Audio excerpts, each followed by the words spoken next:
नमस्कार दोस्तों, बिहारी खाना में आपका स्वागत है। आज हम बनाएंगे अनरसे। अनरसा बनाने के लिए 1.5 कप कच्चे चावल रात भर पानी में भिगो के रख लें। उसके बाद इसे अच्छे से सुबह में धो लें। फिर इसे किसी कॉटन के कपड़े पे सूखने के लिए पंखे के नीचे रख दें। इसमें नमी रहे इतना ही सुखाना है हमें, इसे बहुत ज्यादा हमें सुखाना नहीं है। तो मैंने इसे सुखा लिया है। ये पूरी अच्छी तरह से नहीं सूखा है, इसमें हल्की सी नमी है।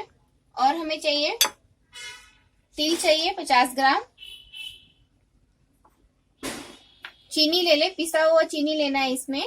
चीनी जितना हम चावल लेंगे उसका आधा हमने चीनी ले लिया है। 4 हरी इलायची, ड्राई फ्रूट्स सभी का इसलिए मैंने पेस्ट बना लिया है। Oil for frying, deep fry करना है हमें। चावल को हम दरदरा पीस लेंगे ग्राइंडर में। इस तरह चावल को पीस ले दरदरा, इसका बहुत फाइन पेस्ट हमें नहीं बनाना है। अब एक तरफ पानी उबालने के लिए रख दे। इसी पानी से हम चावलों को मिलाएंगे। दोस्तों, पानी गर्म हो चुका है, अब हम चावल को मिलाएंगे।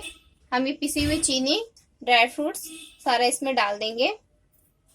2 चम्मच इतने चावलों में, 1.5 कप चावलों में ड्राई फ्रूट्स लग जाएंगे। इसमें हम थोड़ा थोड़ा पानी डाल के मिलाएंगे। बहुत थोड़ा थोड़ा पानी डाल के पहले इसे हम मिला के देखेंगे। एक साथ ज्यादा पानी ना डालें। ये सिर्फ 2 चम्मच में 1.5 कप चावलों में पानी लगा है। आप इतना ही पानी डालें। अगर ज्यादा पानी डालेंगे तो इसका शेप नहीं बन पाएगा सही से। इस तरह से हम फिर बना के सारे चावलों का रख लेंगे।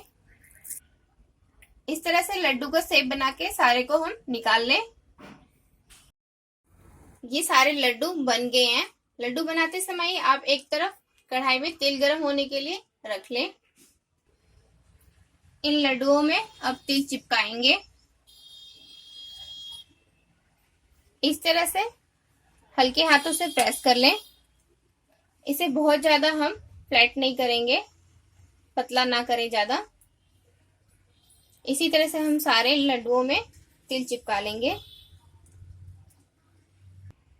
तिल को एक प्लेट में इस तरह से फैला के और इसी तरह चिपका लें हल्के हाथों से।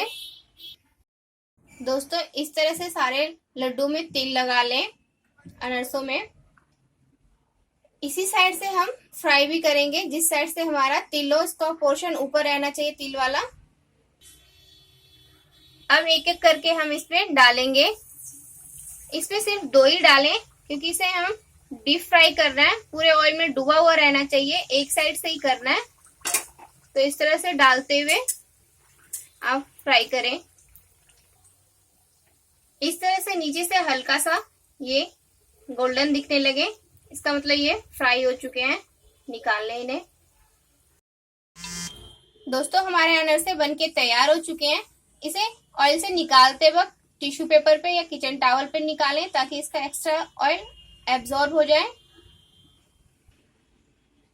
अगर आपको मेरा ये वीडियो पसंद आया तो मेरे वीडियो को लाइक करें, अपने दोस्तों में शेयर करें ताकि मेरी आने वाली वीडियो मिस ना हो। मेरे चैनल को सब्सक्राइब करना प्लीज ना भूलें। Thank you for watching.